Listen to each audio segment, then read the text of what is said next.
Blizzard. When you hear that name, you used to think of legendary PC game developers who made the very best games ever. Warcraft, Diablo, Starcraft, a holy trinity of PC games that would inspire other game companies to be more like Blizzard. Old school Blizzard could do nothing wrong. Fast forward to today, and we've lost nearly all the older developers. In some cases their games are borderline scams, they're all about milking players for every possible dime, and recently there's been loads of sexual allegations with Blizzard staff. This might all seem a bit petty to some, but this is really serious, and has escalated to the point where even PlayStation, Nintendo and Xbox's heads are condemning Activision Blizzard's business practices, and the head himself, Bobby Kotick. Seriously, if you just Google this guy, you come across pictures of him as the devil. That just says it all. I want to have a look at what Blizzard has been doing recently, why they've been in the news so much lately, and why all of this has negative effects on the games produced by these once legendary developers. You often see game studios starting off, and they're awesome, putting out top quality games, but the larger they become, the more business focused and corporate they become. People who don't know anything about games or game development end up running things, and it's no longer about designing and developing the best games first, but money becomes the priority and the players and games suffer. Blizzard have managed to go a step further and build a workplace riddled with sexual misconduct and discrimination. Initially 20 staff were fired regarding this, but every week since there's been more fired and some new awful development with Blizzard. There's now multiple organisations trying to sue them for the misconduct, and as mentioned, even PlayStation, Nintendo and Xbox's heads are calling out Blizzard. Microsoft are even threatening to re-evaluate their relationship with Activision Blizzard.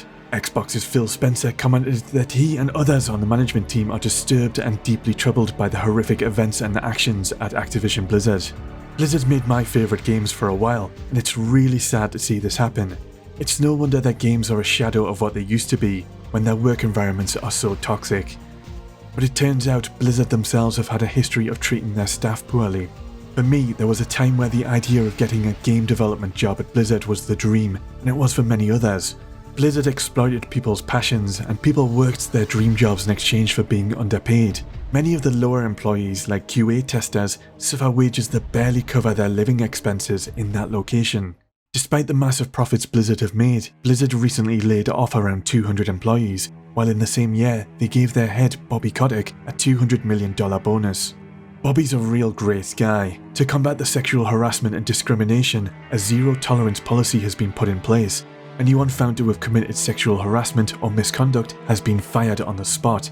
But when Bobby Kotick's own antics were unveiled, the rules don't apply to Bobby. The sexual allegations and discrimination have been a breaking point of some of Blizzard's longtime fans. Let's have a look back at some of the more shady things that Blizzard have been doing.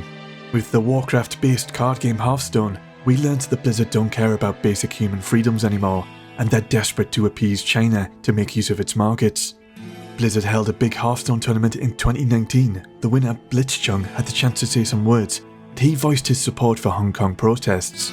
Blizzard inhumanely punished the player on the spot, banned the player, undoing his winnings and forfeiting his prize money. He also fired the 2 casters who interviewed him. This was so bad it was even featured in the news, and the government eventually got involved. Warcraft 3 Reforged. The original Warcraft 3 was my favourite real-time strategy game of all time. I loved the campaigns and the Scourge and the crazy custom games players could make. I say was because the remaster was so bad it even managed to ruin the original game and remove features. They outsourced the remastering of 3D models. They removed loads of features, clans, ladders, tournament mode, custom campaigns, player profiles, and custom games were a lot more limited. Blizzard outright lied and sold the game with false promises of several improvements to the campaign, including improved cutscenes. All of these removals were also applied to the original game too. It currently sits with a well-deserved 0.6 out of 10 on Metacritic's user reviews.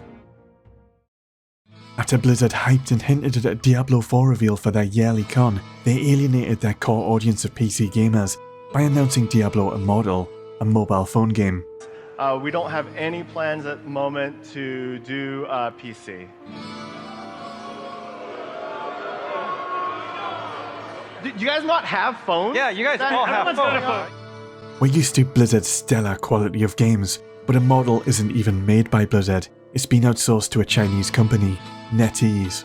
Hey, just was wondering, is this an out-of-season April Fool's joke?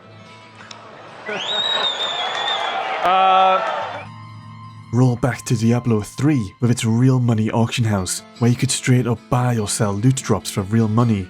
Blizzard U-turned on this, said it ruined the philosophy and core gameplay loop of Diablo. I'm glad they U-turned on this, but they put it into World of Warcraft instead, through tokens, where you can trade in-game gold for real money, which has had pretty detrimental effects on the game. World of Warcraft was incredible. I was completely addicted to it, but it wasn't until the middle of the Wrath of the Lich King expansion that the shady stuff started coming in, and that addiction was exploited. Blizzard weren't content with making you buy the full price game, expansion pack, and then pay a hefty subscription fee every month to play. They'd start offering microtransactions in the form of unique mounts and pets and services like the faction change, for nearly the same price as a brand new computer game. As time went on, expansions had less and less content, but more microtransactions in the store. Blizzard has turned players into payers. Why spend hours earning gear, reagents, or crafting materials when you can instead use an hour of your wages to buy them? It's much more efficient. For me, when you do the calculations and find it's more efficient to spend your wages than play the game, it's not a game at that point. The subscription fee based game now has heaps of microtransactions added, and the stuff you can buy with your credit card is unique and much better than the rewards you can earn in-game for the most challenging content.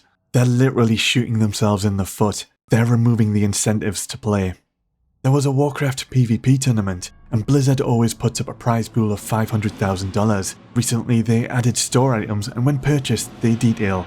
A portion of the sale of these toys will contribute to the prize pools for both World of Warcraft esports programs.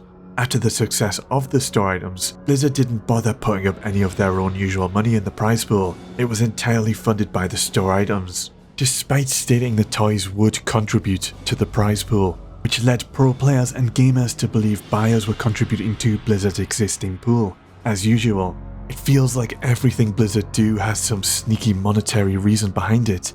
Of course they're a business, but they don't care how it affects their games, or reputation, or their own staff. They've just got to milk every possible penny. This is just a drop of some of the things Blizzard has been doing recently. Sorry for the more negative video. I hate to be so negative, but I feel like Blizzard has jumped the shark. All of my issues with their game design and monetization are one thing, but the stuff that's been happening in their offices is just too much. Blizzard are firing the bad actors regarding the sexual harassment and discrimination.